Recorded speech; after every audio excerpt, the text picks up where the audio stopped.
Well, hello everyone, and welcome to another episode of the Discover New Music podcast from us at Pelt Music. Shortly, we'll be joined by Tribe of Ghosts, who we recently featured over on our Discover New Music playlist on Spotify with their latest single, False Gods. But before then, the usual reminders from myself. If you would, please do follow Pelt on social media. We're on Facebook at Pelt and on Twitter and Instagram at Pelt Music. And again, if you would, please do hit that like button, hit that subscribe button, whatever you're watching or listening.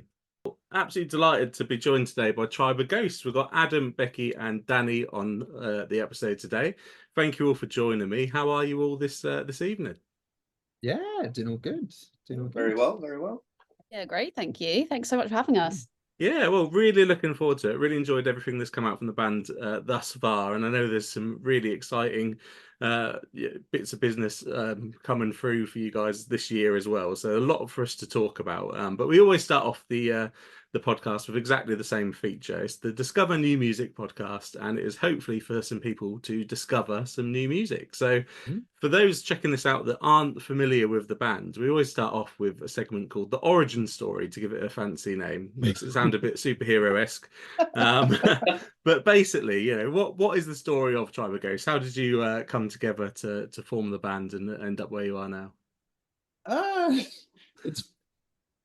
It's one of those ones where there's kind of two. There's the long version which we don't really. There's the long version which isn't, it's not problematic. It's just that the long version is not this version of the band. Yeah. And if we're using the superhero analogy, the old version is like the lore. Yeah. But we're going with the sort of theatrical cut. Yeah, basically. So nice. We're like the theatrical cut, the director's cut, the theatrical cut, which is kind of the kind of thing is, so the band has existed since about 2018. There's been a band that's been going for years and years and years. But this version of Tribe and this version of Tribe of Ghosts exists from around 2021. I'd say 2022 is kind of the state point of it. I mean, we've been like, again, there's different editions of this band, but the way that people know Tribe of Ghosts now, it's early 2022 when we kind of completely imagine the sound, us as a four-piece. And we started recording and releasing sort of a couple of bits and bobs here, mainly just to get notice from promoters and things, which came out sort of around the spring and the summer of 2022. And we did our show in June. Yeah, we did it in June. Yeah, of 2022. Our second show was Metal to the Masses. Yes. Yeah, that was really, really fun. And then our fifth or sixth gig. I think number 6. Yeah, the 6th gig was Bloodstock, which is a pretty good way to sort of dive headfirst into it. Yeah, we're not a band that does anything by halves. And nor should you be, absolutely. And obviously, we're delighted to have Tribe of Ghosts in your current guise. You know, you've worked through to the position you're in now, and the latest single you've put out is False Gods, which is one of the many actually singles that were featured over on our Discover New Music playlist, but we always ask about like the latest one on the podcast. So we're going to stick with False Gods because it is such a fantastic song as well. So yeah, I imagine you had a lot of fun with this one. So first of all, with the song itself, what is the story of False Gods? How did it come together for you? You know, what are the themes behind the song? So, well, how it came together was a voice note to me with Bex probably wearing a pair of marigolds, asking me to write a sexy song. Yeah, so we kind of got together this body of work, like the full idea of it, which we'll probably can't say too much about, but it was nearly done. And I was doing the washing up, and I was listening to Rina Sawayama, who I absolutely adore. And it just popped into my head. I was like, we are missing a song like this. This would complete this body of work. And it's something that we don't really have in our set that I think would really just spice everything up and just add some like real versatility to it. And I remember just sending this very frantic voice note to the band chat being like, I want a sexy song and I want it like this. And this body of work and a lot of the music that we've been writing has been sort of around the theme of a dystopian society. And I was sort of like, well, oppressed people aren't very sexy. That's not a very sexy theme. So how do we make this sexy? So then I was sort of like, well, it could come from the viewpoint of like the ruling class, the bourgeoisie, if you will, and sort of their viewpoint of, and you know, themes of like feasts and orgies and like sort of you know, the kind of just being addicted to power and stuff like that. So that's sort of where I started to pull the themes from. I remember sending Adam a couple of references, which was like Rina Sawayama. I sent this Slater. Slater. So I sent the Britney Spears' Gimme More remix by Slater, which if you didn't think that song could get any filthier, yes, it can. Oh, it's so dirty. It's so good. And I went, mix that with what we do. Ta-da. And then like Adam got to work and made something amazing. And then I sort of got to work sort of on the lyrics because I had such like a vision for what I wanted the song to say. And then we kind of came together and worked on the top lines and edited that down. And here we are, basically. Yeah, definitely here we are. And listeners to the podcast, definitely, if you haven't checked it out yet, you really do need to check out False Gods. And perhaps the best way to do that isn't on our playlist. It's actually the music video. So I love music videos, and I always talk about music videos on this podcast. And it's always such a shame, especially on this Discover New Music podcast we do, where obviously, you know, videos quite often, budgets are so tight, it's the first thing that sort of gets cut. And sometimes there's no video for me to talk about, but there definitely is for False Gods. And I've just been watching it again before we all sort of joined together for this chat, and it is such an incredible piece of art. The video itself obviously fits the themes of the song so well, especially as you just described it. And obviously you can see like the love and effort, and probably, as we touched on a little bit earlier, the fun of creating that, the joy of creating that.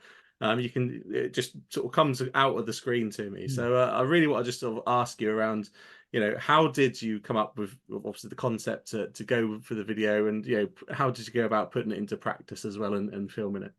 So we've been working with Dartmouth Management, with Tony Kobricker at Dartmouth Management for the last under the last year, and we've been working a lot on kind of understanding who we are as a band as well. And it's been something that we've been working on for a while to try and understand what our message is, what we want to say, and how we want to say it. And in doing that, Tony was helping us guide us through, and she found there's a band called Angel Number who she was like, this image is incredible, and the director for their videos is really cool. You should check him out, and passed it over. And this is Theodore Swadling. And Bex immediately, when we was watching, was like, this guy's amazing. And we contacted Theodore for the idea for it, and we started just kind of hashing ideas out with him. And I think for the fun thing when we chat with Theodore as well is that our first meeting we had with him when we were discussing the ideas through, because we had all these ideas, and I think it's, you know, probably to jump into the next would be really, really fun. But it was Theodore's first look of us after we spewed out everything, which is kind of like a what? Like, okay, this sounds mental. Let's do it. It was very on the nose, wasn't it? Like it wasn't the sort of it was a song where we could go like that for a video. You know, like that. There's so many different themes, and it's very sort of colourful lyrics that we can just sort of, instead of trying to come up with a metaphorical idea for what we should do, like, no, let's just do what the song says. We just follow those words. But either way, it was great. It was great fun to do. Yeah, I mean, for me, what was really great fun was like we started to storyboard with these ideas and stuff. And I remember Theo were kind of sort of saying like, we can't do too much till we know what the locations are, and then he sort of let us do the sourcing. And I was getting a bit stuck because we were like, oh, let's get a nightclub. And I was trying to find this one nightclub that could encompass all. And for some reason, club owners in Brighton don't want free publicity or promotion. They don't get back to you, which I think is a bit rude. Not free, Bradley. We would have paid them. We would have paid them. No, we did pay, but we paid the venues. It was this one. It was too expensive. Yeah. There was And we Yeah. got stuck. And then I just basically went to a friend of mine, like, I'm really stuck. I really want to find the perfect place. And she was like, it's a very sex positive city. There's got to be somewhere. And within a 2-second Google search, we find the Brighton Dungeon, which I'd never heard before in my life. And turns out we had a mutual friend. So we hit off right away.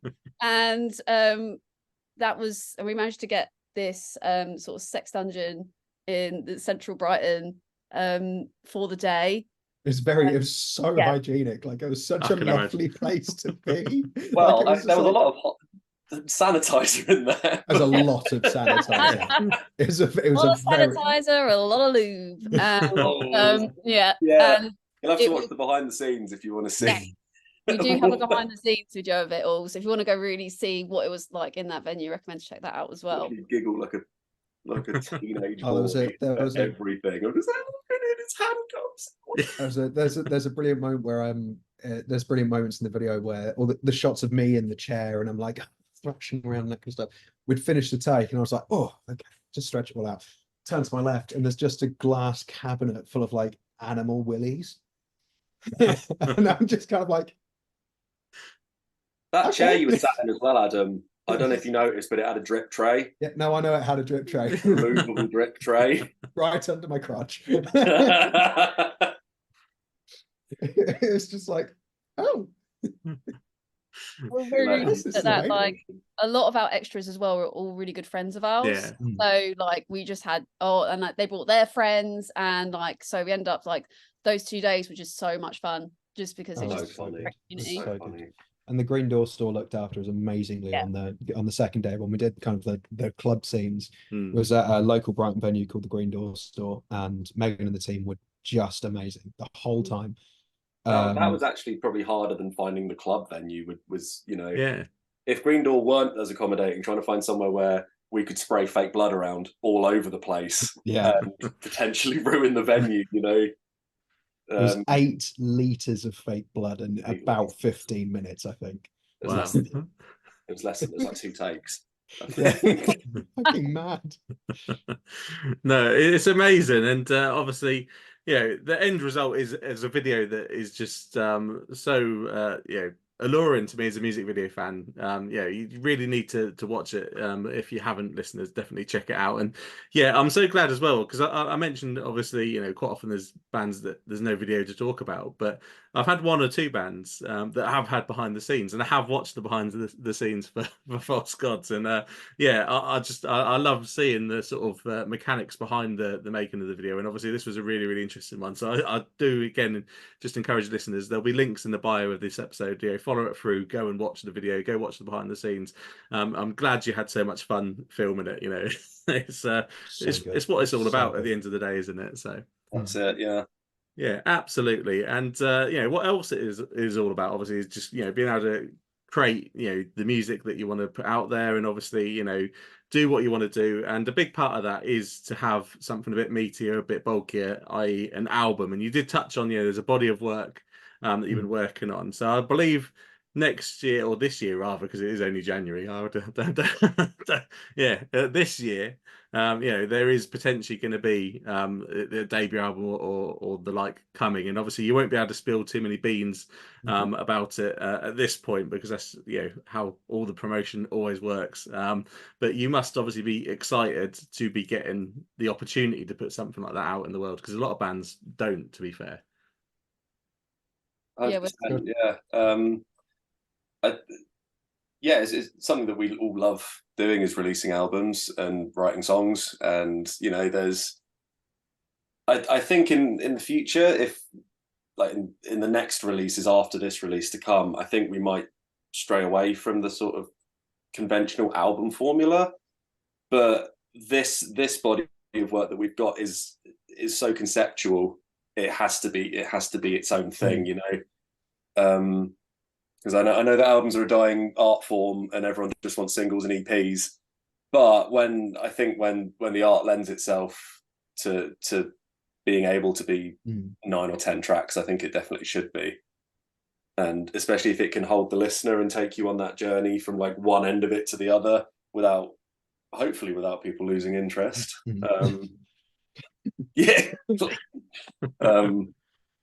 Yeah. It should hopefully be very good.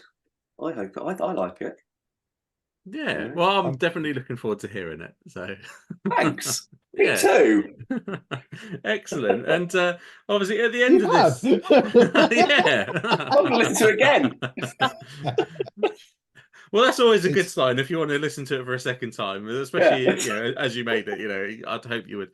But I do agree completely. Around the whole albums being kind of a lost art at this point, because we'll end the podcast in a while on a section we have called Setlist Science, and obviously it's all about the structure of a set list. But for me, the structure of an album and how an album runs through is again such a sort of dying art to do that and do that well. And a good concept album, you can really just immerse yourself in it, lock yourself away, stick the headphones on in a dark room or whatever it is, and just sit there for half an hour, or whatever it may be, and just lose yourself in the music. So you can't beat it, in my opinion. And I can't wait to hear yours. So I just don't think people have got the attention spans for it anymore. Like sitting and listening for long periods of time. I certainly don't. I've got far too much ADHD. All of my favorite songs are like 2 minutes 30 and less. Yeah, definitely. For this album, this body of work, shall we say? Let's call it that. This body of work and what we want, the art that we've created and worked together to make it. It really is that kind of expression of catharsis from start to finish, and an expression of being able to, it's that journey to take it on from start to finish, because it's not an easy journey. It's not something that's like, oh, this is, you can pop it on and in the background it's aggressive. It wants to be down your throat, and it wants to be like gripping you for dear life. But it is something that when I was writing it, and me and Bex were working the vocals together, and Danny and Ben were writing their parts of the album and putting it all together, it's something that just became our voice, and it was important. And I think that's something that's really nice to take away from the album, is that it doesn't feel like it's something that you just throw out into the world and go, yeah, it's done now. It feels like it's our voice, and our music and our performances are our voice, and it's nice to have that. It's our first full length, isn't it? It's got to be. It's got to be something that we're behind 120%, and I definitely think we are. Especially Adam, who writes the majority of the songs. He's bears his soul in a lot of them, and really lets it rip in others. It's great. It's really great to listen to and see how his brain works. Yeah. And the Bex described it wonderfully a few, I think earlier this year, which is, I'm kind of the band siphon. Yeah. So not in a way to be like, oh, what I say goes and that kind of thing. It's like I've got ideas, and then these three, when they've got their ideas, just like, I want this. That kind of. Yeah. Every now and again we'll pick out an idea of yours and we'll go, we like that. Or there'll be too much going on and we'll go, no, we want this specific thing. And you'll go, oh, okay, something to focus on. Interesting. Yeah, really good to get a look at the sort of inner workings there, and obviously really cannot wait for that body work to come out. Certainly whetted my appetite there with that conversation, and of course once you've got these songs, what you want to do is go out and play them live, and obviously brings us onto the live side of things. And you've literally just before Christmas finished up a run with Urn and Mountain Caller across the UK. A pretty decent sized tour, both in volume of dates and size of venues as well. So how was that tour for you? Amazing. It was such great fun, honestly. It was so good. Considering it is our first tour and no one really knows who we are, and everyone that came to see us was amazing. Thank you. Yeah, just thanks to everyone for coming. Yeah, and just for coming down early as well. Yeah, the bands were incredible as well. Urn and Mountain Caller are lovely people, and hopefully we've made some long-term friendships there. Look forward to hopefully gigging with them in the future. But yeah, it Mm. was unreal tour. It was I think it for us as well, it was one of those moments where we all just, I think our bond as a band anyway for us four is like very, very close as a band. But I think it is one of those things where our bond afterwards wasn't like oh, can't spend any more time with you. It's like, oh my God, I need to be spending every, like, all of us, yeah, the amount of times we were sending messages to each other over Christmas going like, I miss you. I miss you so much. Yeah, And it was tour blues is it's hard, isn't it? yeah. But and I think with us as well, the thing that is quite a big thing for Tribe. Oh, so I keep saying thing. A big part of Tribe as a band is the live experience, and it's not because it's hyper technical or like it's not because everything we're doing is like it's all bells and whistles. It is pure chaos. It is cathartic. It's violent. It's aggressive, and from like the first, as soon as we hit the first note to the end of to the point we hit the last one, it is almost like warfare permanently. It is utter chaos, and We try and bring a bit of that sort of hardcore energy, don't we? Like that, mm, because like even if traditional metal fans aren't the biggest fans of hardcore music or hardcore dancing, I think there's a lot to be said about the way the bands move on stage. It's just pure energy, and I think that's what we try and encapsulate that as much as possible while still being able to play all the right notes. and I was saying, I don't even think it's not even a case of like, oh yeah, no, we really want to bring that hardcore energy. It's the energy that we get from our music is all encompassing. Like it's like it's to the manic to the point of like lunacy, and but everything is always cathartic. It's always this amazing release. You know, it's one of those things of like half the time my guitar's like swinging around at someone, or it's like jammed halfway into the roof of a venue sometimes, and you know, Bex is like high kicking so hard, so like to the point where we have got an agreement because I'd smacked Bex in the head with my guitar when we were in Glasgow. We do have an agreement that Bex can kick me in the face at some point. I'm looking forward to it. If you want to come to our upcoming shows, you might see the very one-off kick to the face. And it's not even like but like, yeah, when we played in Manchester, my head was bleeding. Like Bex is like ripped. Bleeding most nights. I'm not every night, but I'd say like a good like 60 out of 100% of shows. Yeah. Bex is wearing knee pads because you've like bruised the entirety of your Oh body. yeah, if I don't wear knee pads, my knees are just purple. So like just permanently. So but like what was really fun in Manchester, it had normally we played carpeted venues, but because we did Satan's Hollow in the centre, it's like nice and smooth. So I was like, wait a minute. And I've got these really nice proper like skater knee pads. So I'm just like skidding across the floor. Like, it's like skidding in a circle in the weirdest venue in the world. And it's like Danny's hitting his kit so hard, it's like cymbals start flying up. Like we were playing at Bloodstock, it was like the first song, and Danny's crowd was just like it's like just twatting him so hard. It's so good. And like Ben's not a lively performer, shall we say? He's not. He's always been quite reserved. Wasn't. He's really come out of his shell a lot. He's really come out of his shell now. Awesome. But it's like he's like aggressively moving all over the place now. And it's a lot of every review we've had from in the last like year and a half has basically been people like, oh my God, there's a lot of it. It's a lot. No, it does sound amazing. And it's fantastic because you're only going to be growing, obviously, as you play more and more shows because you're still, quite sort of new to it as Tribe of Ghosts. And obviously, I just love the idea, Adam, of you every show for the foreseeable future, just waiting for that kick from Becky to come. You don't know. It's like you're going to be on edge the entire time. I'm not even waiting it. It'll be, you know what? Playing like that, like no, it'll be. It'll be like I bet it's either going to be when we do the breakdown of Sunburner because I can't get away from the microphone,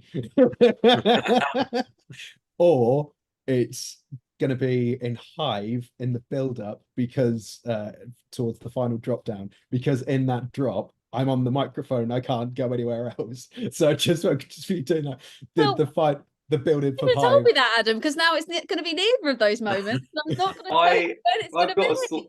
I've got the slight suspicion that Becky's going to kick you in the face during your solo vocal bit in Alice, where there's no call for a kick, but just it's just you on your own singing, and you get kicked in the face. I reckon that's what's going to happen.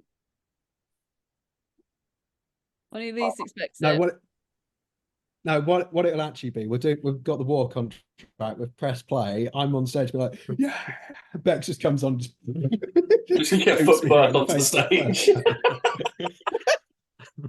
Proper just like flying kicks in. Yeah, you're just out cold as well.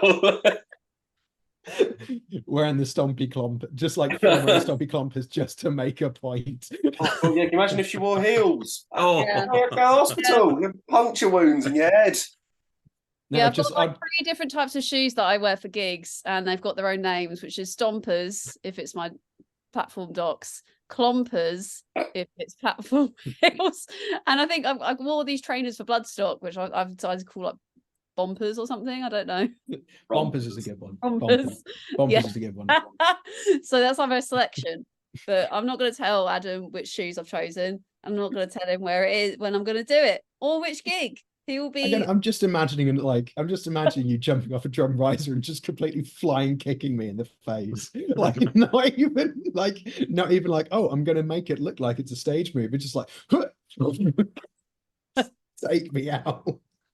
Oh, I really just hope it gets caught on camera and you guys can put it online. It will. I'm sure it's televised, don't worry. Excellent. Just feature it in like your next music video or something, just randomly. It'll be good. If you follow us on TikTok, TikTok. If you follow us on TikTok or Instagram, we do have reels that go up from our gigs. So if it comes up, it's going to be on a reel. You'll see it. Fantastic. And there's no better time than now. I always give out the social handles. And it's normally around the live conversation. So while we're at it, and on YouTube, they should pop up on the screen, hopefully. But obviously, it is Tribe of Ghosts Band on Instagram, and Tribe of Ghosts UK on Twitter, or I should call it X, and Facebook. I haven't written down the TikTok because I'm too old for TikTok. So that's all good. I don't understand TikTok. It's Tribe of Ghosts Band on TikTok. Perfect.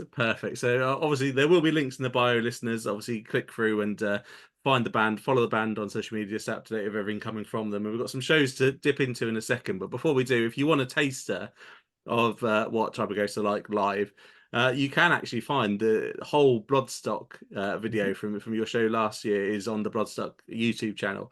And again, I've had a bit of a deep dive in Tribe of Ghost land today, and I had a watch of that, and it looks such a fun set. I just wish I had a time machine to go back and watch it in person. So yeah, what was it like for you to play that set?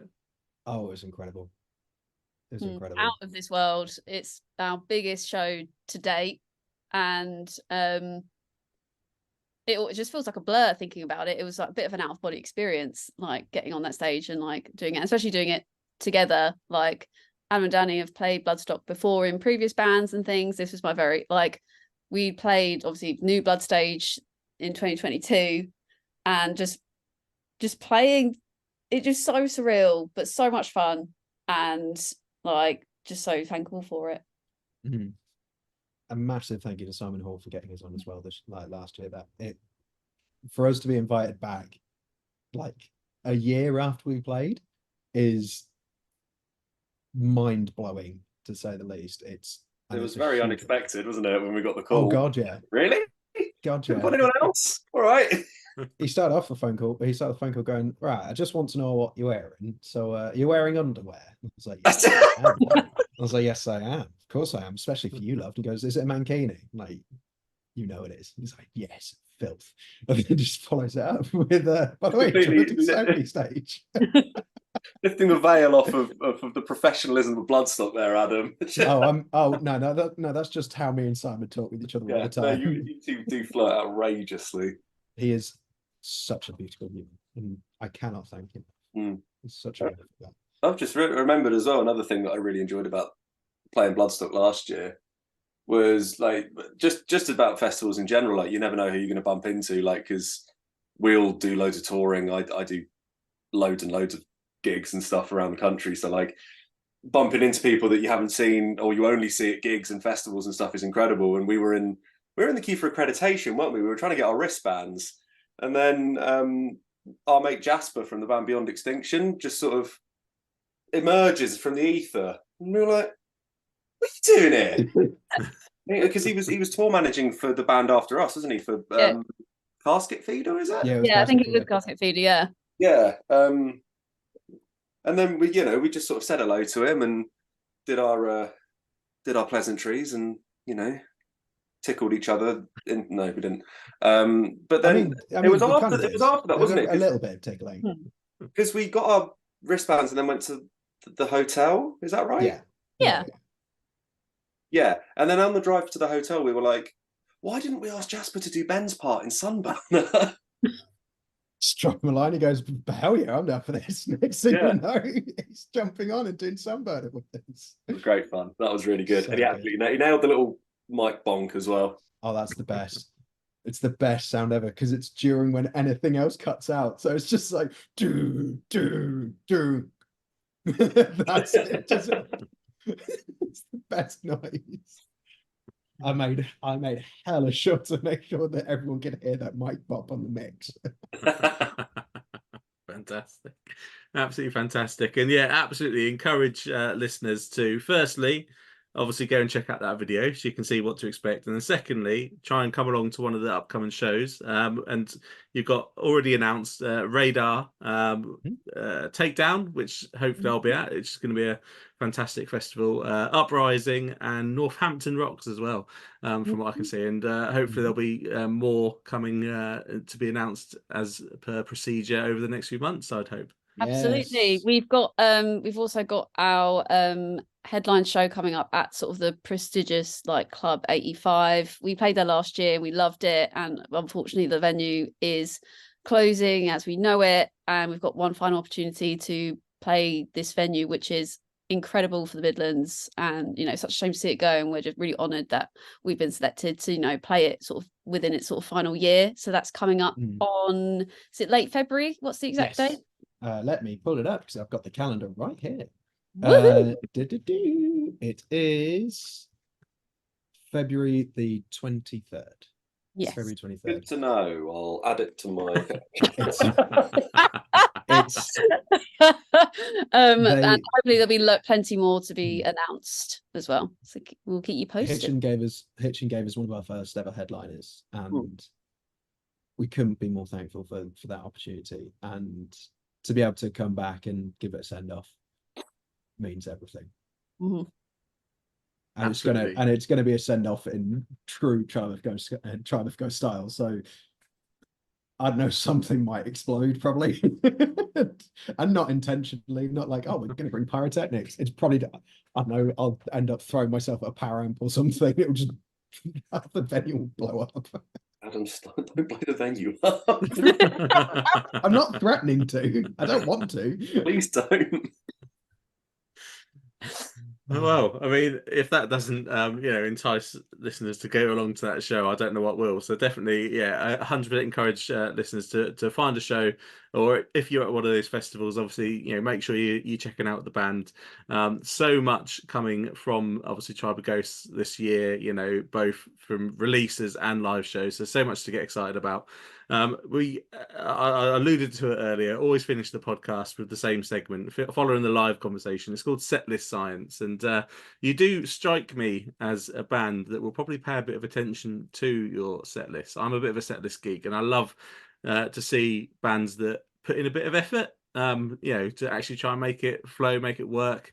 The question is quite simple, and it is basically, how much importance do you place into the structure of your set lists, and have you got any rules you tend to follow? you want to take this one, Bex? Oh, it is an art form in itself for sure. We are a sucker for like a walk-on intro. Like we love it. Like every single set we create, like even if it's like we know we're gonna be playing venues that don't really have a space for an elaborate walk-on, we'll just do it anyway, because it's like it's very important to have that time to go like, oh, something's happening, let's all get into the venue, especially if there's the bars outside of where the actual kind of venue part is. So like it gives an opportunity for that, for people to come in, creates tension, and then it's really, really important to make sure you play something that just literally smacks people in the face.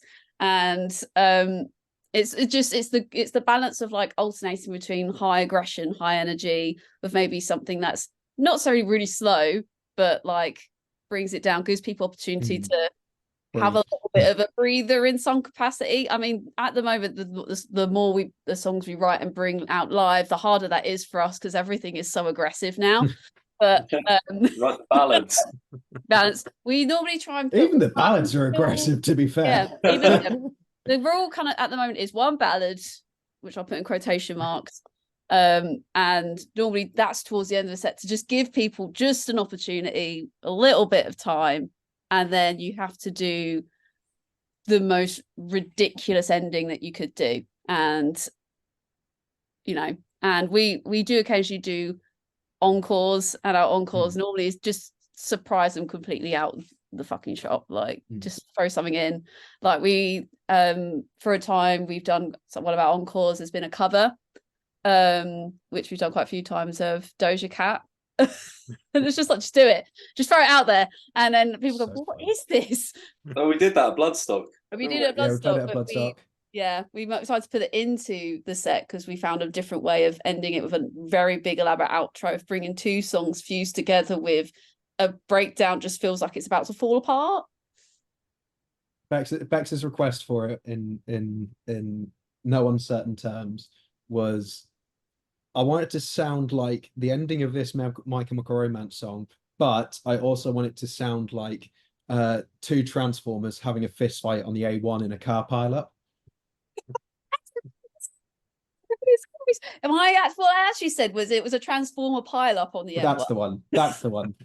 But it's and it's chaos. Like and a lot of our the building of our sets, because when we kind of all agree on what the set will be in terms of like, oh, this is going to be the set, that's the science we put together, going like, this has to flow right, does that feel good, is that a good place for this?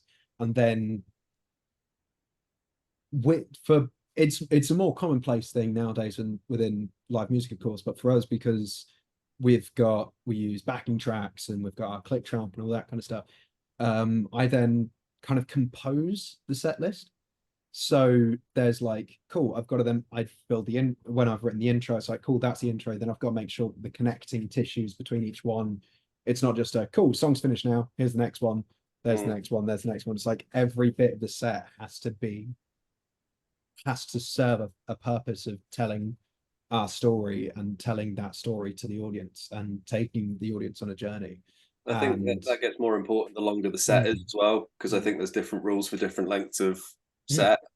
Because when we were on this tour with Ern, obviously we only had half an hour, so we just was like, right, just cram as many of the hits in as possible, just get them in there. It's but like it was like get our point across, like get our point across. That's it. Yeah. But then if we're doing like an hour, which I don't think we've ever done, but we've done 45 minutes. If we did do 45 and 50. We would spend a lot more time crafting the sort of the lulls in the set, because obviously you can't just be at 100% the whole time. But I think we'd pay extra attention to the sort of the bits between songs and giving the audience a chance to breathe, as well as ourselves.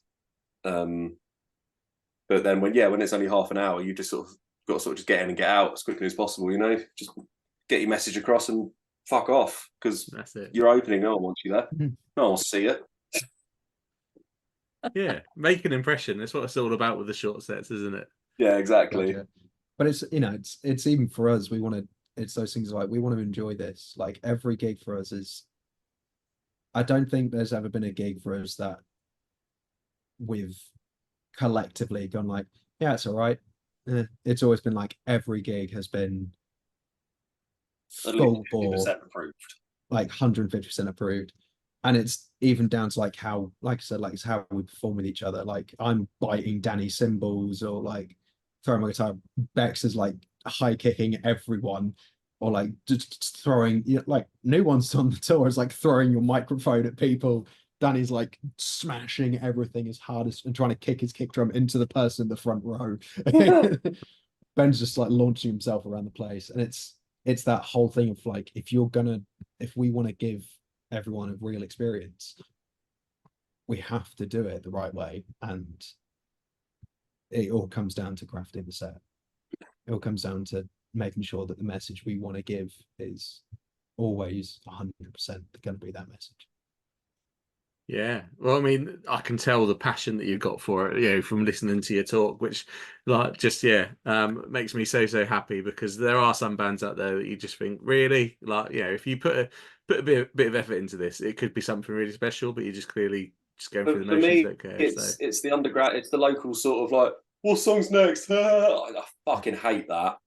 I hate it when people joke about what song's next. You know what song's next. Just fucking play it. Sorry. It really wound me up. Well, I said you were passionate, so Stop doing that, local bands.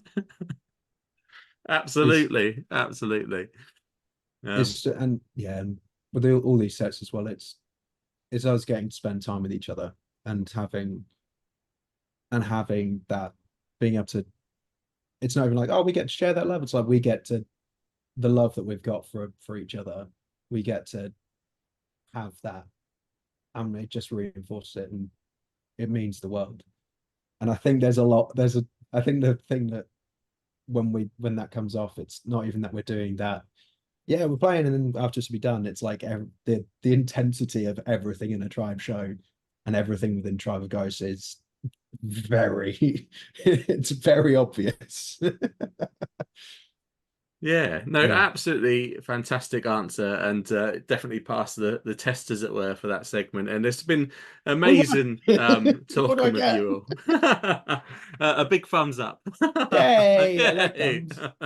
thumbs. Thumbs are great, aren't they? Yeah, no, definitely. I mean, it's been fantastic talking with you, and obviously there is so much going on with Tribe of Ghosts at the minute for listeners to sink their teeth into. And yeah, I feel like we've learned a bit from this podcast. Obviously, you've survived that first tour together, and you're still happy working together, and obviously, there's a passion around set lists. And we've learned that Danny, you love smashing the drums, but you don't necessarily like local bands asking what the next song is. Let's just Adam, obviously, say I don't like local bands. well, maybe that's it. Adam is the siphon to all of our local scene, we love you. All the local scene, unless they're shit, and then don't. Yeah. I'm going to ask you in a moment for your final message, but I feel we've had a few that could have been like a perfect little send-off. But I mean, obviously, Adam, siphon for all the creativity, and all that kind of stuff. And Becky, I think we've learned that you're just quite violent. Yeah, that's how it seems. I've got a lot of angry feelings, really, and South and scrap. South and scrap you up. It's great. Yeah, and Ben is an enigma. Ben will forever be an enigma. So yeah, absolute pleasure having you on and talking to you. And like I say, we always just throw the final message over to the guests. So what would be your final message for the listeners today?